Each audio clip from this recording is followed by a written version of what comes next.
Okay. Woo! Hello and welcome back to the channel. Greetings, internet. Can't let that one die. Welcome back. I know it's been a while. I know it's been a minute. I feel like every YouTuber says this, so I'm not going to dwell. But I just know that that version of me back in like 2011, when I posted every single week, sometimes twice a week, she'd be very mad at me currently. Like my current self, she'd be very mad. She'd be tapping her toe, very upset. Like, where's the new video, Katie? It's been like a month. Sorry about that, I'm back. It's been a crazy, crazy time. I have a lot of updates for you guys in terms of like my life and what's going on here in the city with me and my job and my personal life. So we're gonna do that today. Sincerest apologies to younger me for going so long without updating you guys or doing anything for that matter, just no videos. That's just been my vibe recently. Sorry about that. She'd be mad about that. She'd also be mad at me for cutting my hair shorter again, because when I started on YouTube when I was in middle school and high school, I feel like having long hair was currency. Like, the longer your hair, the cooler you were, at least in my school.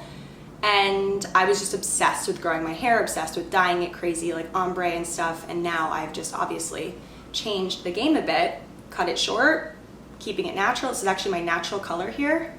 And I feel like it's never looked shinier. So I just dye my roots when I get grays. I get like grays right here. You can kind of see some, like maybe not from this far away, but I get some gray hair, so I just dye that. And I just keep chopping it shorter and shorter and shorter. I flirted with the idea of having like a chin length cut, like a bob more so, but maybe one day I'll do that, just not today. Today's not the day. So today, actually, what we're doing today is we're doing a Q&A. I'm gonna do a little life update, as most YouTubers do when it's been a while. And with this video, I plan on digging deep. I wanna tell you guys exactly what's going on in my life, every dirty detail, every triumph, every failure. We're just going to cover it in like 20 minutes. So let's not yap on too much in the intro. I do have a lot of ground to cover. So the first question I'm going to answer, well, it was more like a statement. Someone said, girl, don't tell me you're leaving NYC too. Which I don't know, are people leaving the city? It feels like everyone's coming here. Like, it feels like there's never been more content creators in New York City ever. I feel like LA was the natural place for many people to go, and a lot of my friends went there when they started rising on the internet, but I feel like everyone is coming here now. I honestly find it so cool that everyone's coming here now. It gets to be a bit overwhelming because you have to remember a lot of different people. That's like the only thing. I feel like in the beginning when I moved here, it seemed like you could remember everyone's names and know what everyone does because there was only like a handful of us, and now there's so many. So to answer the question of leaving New York City, no, I'm not leaving. I don't plan on leaving for probably a long time. I don't really know, who's to say, but I just signed or re-signed the lease for this apartment here, so we'll be seeing this apartment for another year at least. I might renew again after that, but who knows, I might want to move areas or get like an actual 1-bedroom and not a studio, but I really love the studio life. People make fun of me all the time on the internet and they're like, how does it feel being able to see your kitchen from your bed? And I'm like, I don't care. Also, when people come over and they see my bed, like, oh, what a mystery, I have a bed. Like, it doesn't bother me in the slightest. I love this space. So I'm gonna stay here, or I'm gonna stay in the city at least for a very long time, I feel. But who knows? Life can just throw a little curveball at you every once in a while, like LA, which wasn't the best curveball. I really didn't like it there, but. Next question, how is this season of your life going? I would say we're in a very interesting season because on one hand, I do feel like I've really gotten the hang of my freelance life, of living here in the city, of getting back into exercise, eating decently well. Like, that feels good, but I do feel like it's highs and lows. You're never gonna have like a perfect smooth sailing season. That's just not a thing. It's not possible.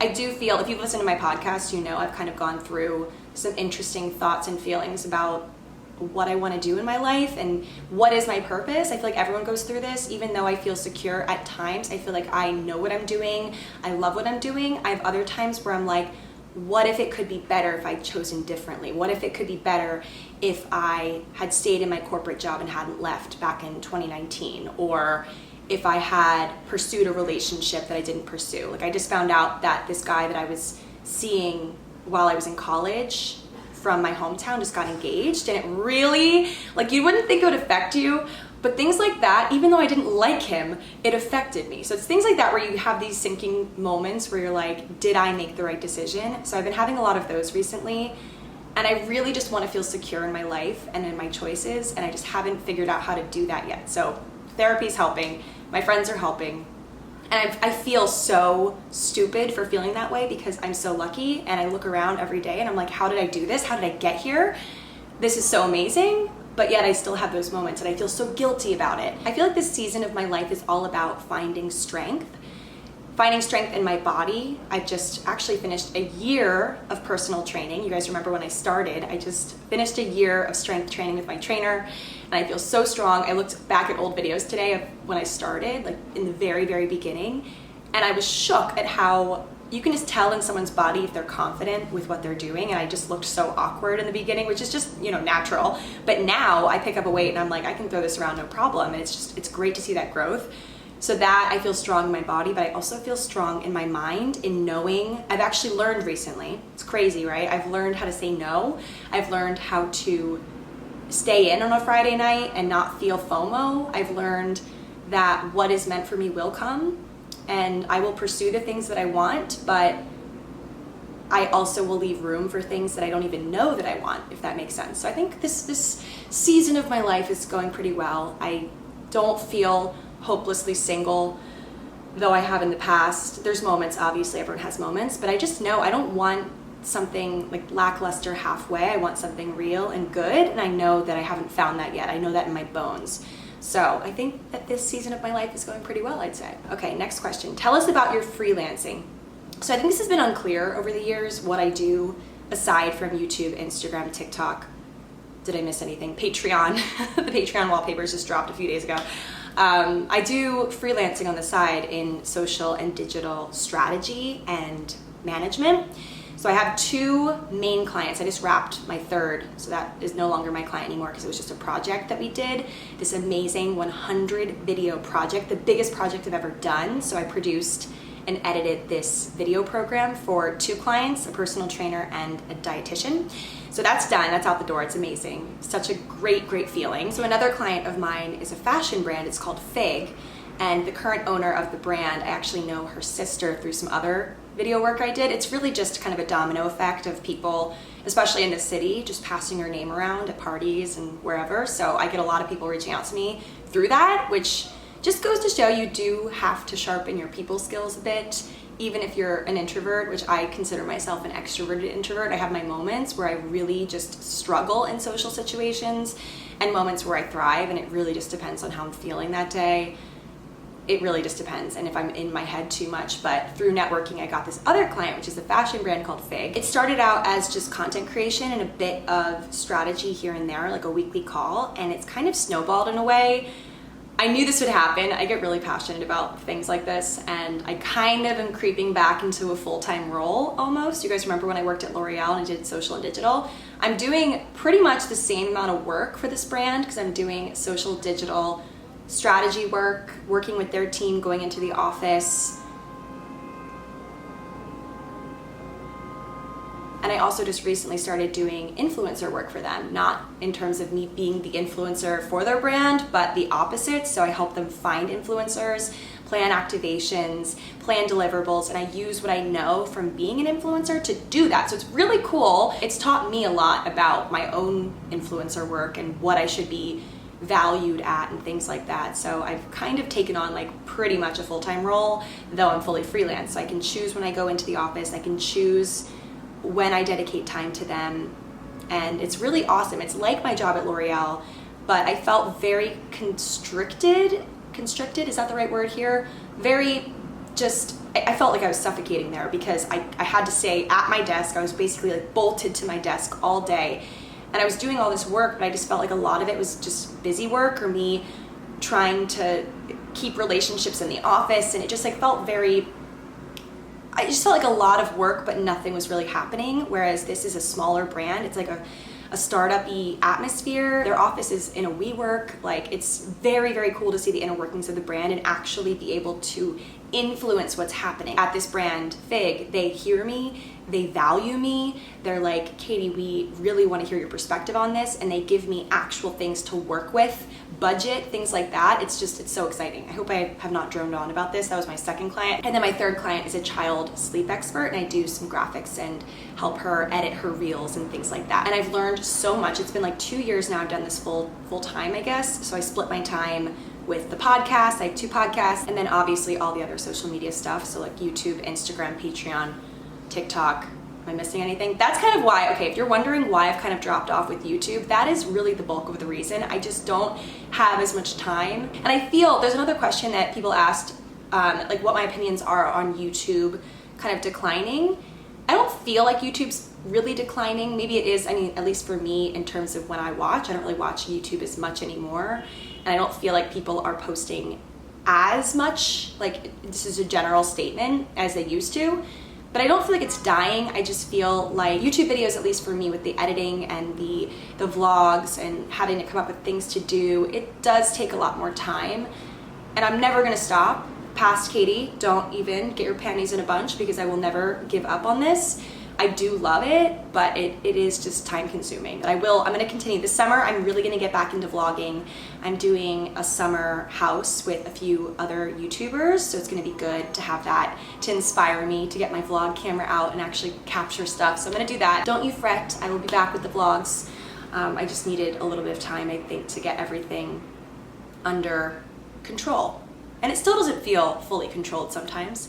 Like doing the whole invoicing stuff for freelancing and the finances of it all, the taxes, has been such a brain teaser for me. Like it's been very hard for me to navigate all that. I have an accountant that I've employed recently to help me with stuff, freelance, but I feel stupid all the time. And I think that's just part of any job or anything. You feel stupid a lot of the time. And people just don't post those things. So you always think everyone's just killing it and doing great. Another question that is literally, do I look naked? I hope I don't. Another question that's literally always asked every single Q&A, are you still single? I love this question because every time I do like a life update or a video, like I have an answer to this, and I feel like it'd be cool over like when I finally do find love to look back on all the videos where I'm like, nope, not today, not today. It's like, nope. And then yes, no, then yes. So no, I don't have anyone in my life, and I haven't gone on a date in a little bit, actually, if I'm being honest. I need to get back out there, but with life and work, it's really hard. I'm kind of just in that mentality now, right now at least, that I'm just going to live my life and see what comes. For me, dating is just very exhausting. I am going to do it and get back out there. I'm on the apps. Bumble has been very good to me recently. I feel like I'm finding some good people on there. I'm talking to a couple of people that might be prospects, but that's just not like really at the forefront of my mind or my focus right now. Like I just don't, I don't know. I'm very content with myself right now. I am. Sometimes I have to like speak it into existence because sometimes I don't feel very content with just myself, but I'm learning, and I find that just finding reasons for me to be proud of me really helps. Because if you're not proud of who you are, if you're living in a way that you don't feel proud of, I mean, obviously we all have our moments, like my deathly hungover days, I'm like, what did I do to myself and why? I'm a disgrace of a human being.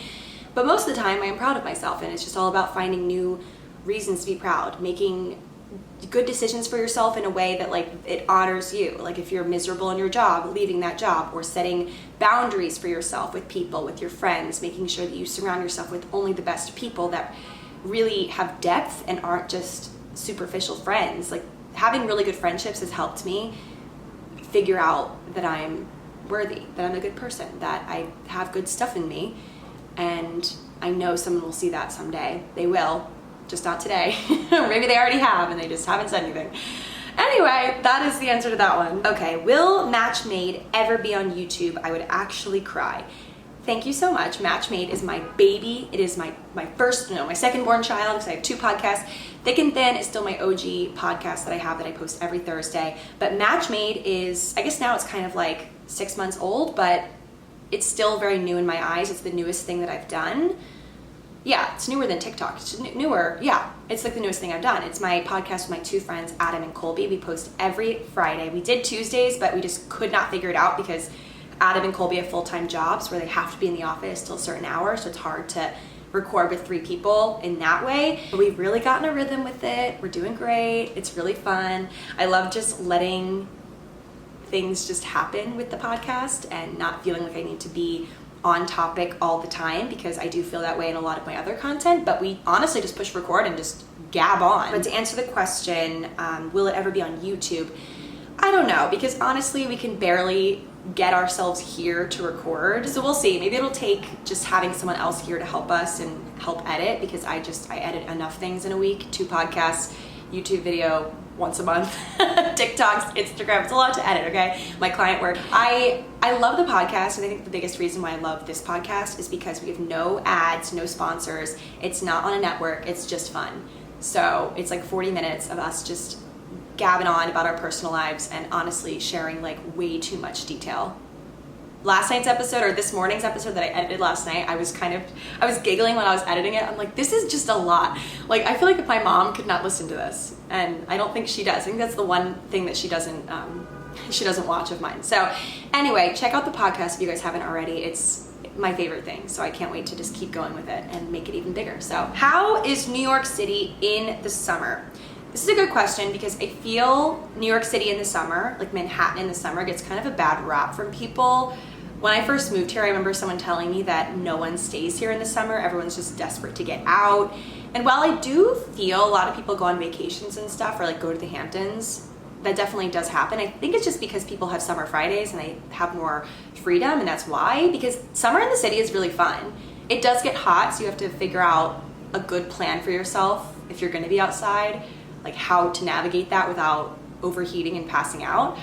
So it is hot, but it's hot like in a lot of places during the summer. I always remember it being so hot in Maryland and just dying for air conditioning. So it's just a thing you gotta navigate, and the subways are like miserable with the heat. But you know, I guess it isn't quite summer yet, but this weekend, tomorrow, which is Saturday, we're going to Central Park. We're gonna sit in this place called Sheep's Meadow in Central Park, get a little bit of sun, have a picnic of sorts, and then we're going out that night. Like, we're gonna go home, regroup, and then go to like the Blonde or somewhere fun and dance. Like, that is a summer in New York, like perfect day for me. But then again, it's also intern season.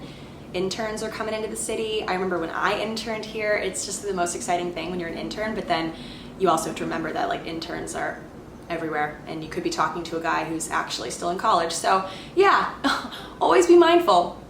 Anyway, I love New York in the summer. I do.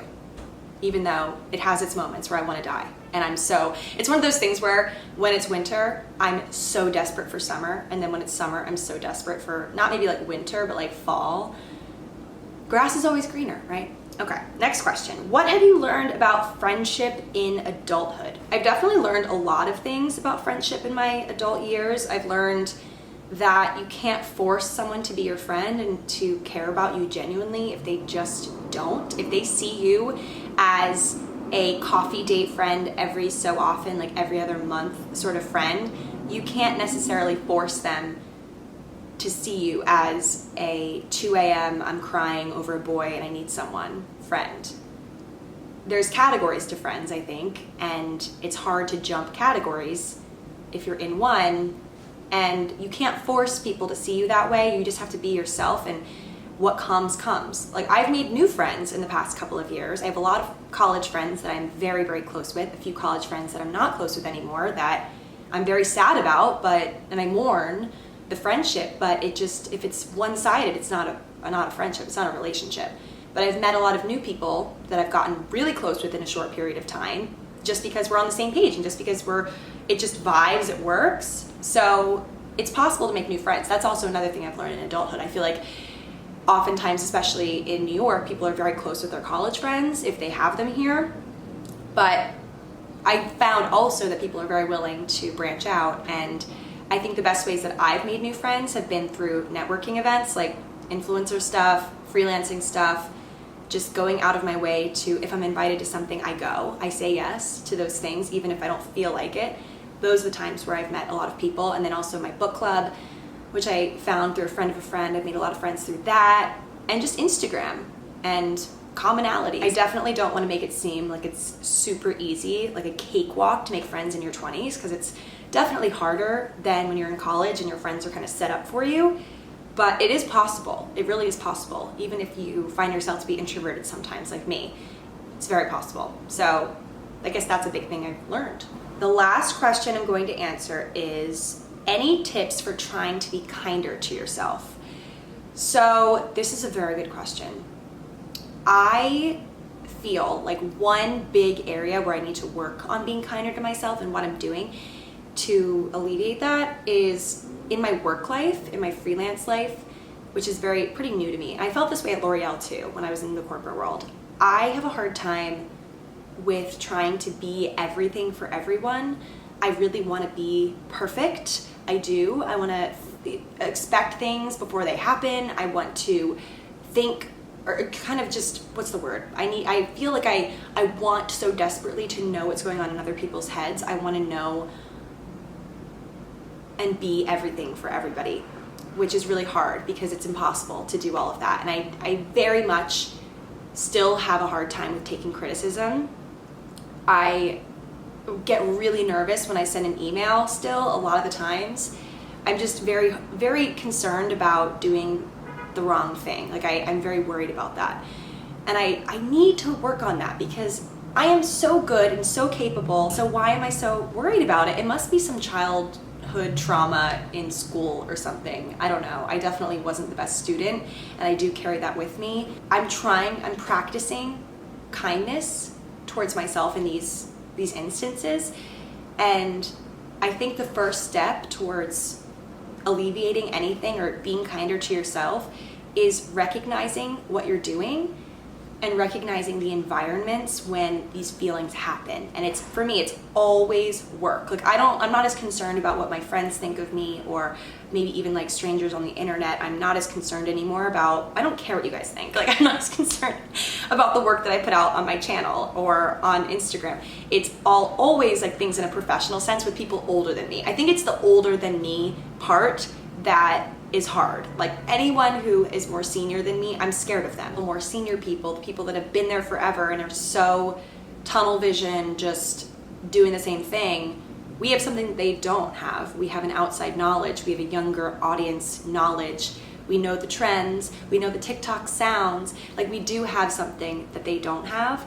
And I know it's maybe negative to focus on what they don't have, but that kind of helps me just to think about all the things that I have that they don't. Like, I don't know if that's the right way to see it, but that's what helps me.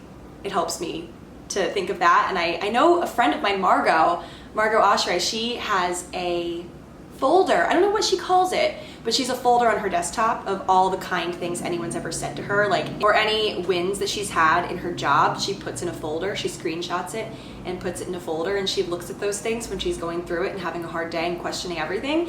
And I think I need to start doing that. Like, you messed up or something, or you just are worried about what people think of you. Because let me tell you, it happens to me a lot. But yeah, I guess also just knowing that other people are going through it. Like, I feel this way all the time, and I've been doing creative work for a very long time, and I still feel this way. I still worry about what people are going to say about me, and I'm scared of authority, and it's one of those. So yeah, that is how I'm trying to be kinder to myself, just reminding myself of all the good that I do have, even in those moments where I feel like I'm the stupidest idiot in the room. So yeah, I also really get in my head when I'm presenting on Zoom calls. Anyone else? I'm not used to the Zoom call thing. I'm not used to digitally presenting myself. Yeah, that's another thing where I'm working on that too. Just being kinder to myself. I think the first step, the person that asked this question, like tips to try to be kinder to yourself, like you're already trying, just asking someone else for advice on this, like you are already realizing that you need to be kinder to yourself. At the end of the day, you just gotta treat yourself as you would treat a friend of yours that's going through the same thing. And surround yourself with positive, powerful people.